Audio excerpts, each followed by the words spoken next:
In today's video, we are going to show you how to extend a video using Google Flow quickly and easily. Let's begin.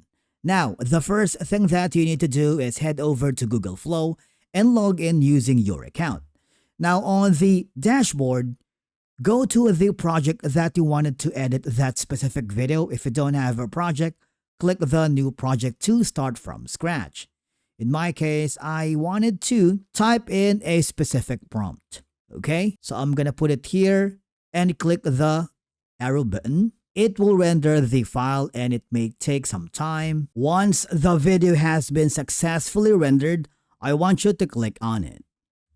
Now, if you feel that the video you generated is too short, cuts off too soon, or you simply want to add more scenes, all I have to do is click the extend feature at the bottom. Because most AI-generated video tools inside Google Flow will allow you to continue the same scene, add a new prompt, continuation, insert a brand new segment after the current one. And of course, all I have to do is extend this video and enter a prompt describing how the video should continue. For example, let's say we're gonna type in something like this one. Press the arrow button, and again, rendering may take some time depending on the complexity of your prompt.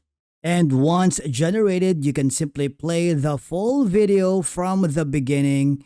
You can check for smooth transitions, make sure audio and visuals align properly, and if it feels abrupt, you can simply add transition effect, regenerate with a more detailed continuation prompt. But basically, that's it for today's video on how to extend a video in Google Flow. Thank you so much for watching, and we will see you again in the next one.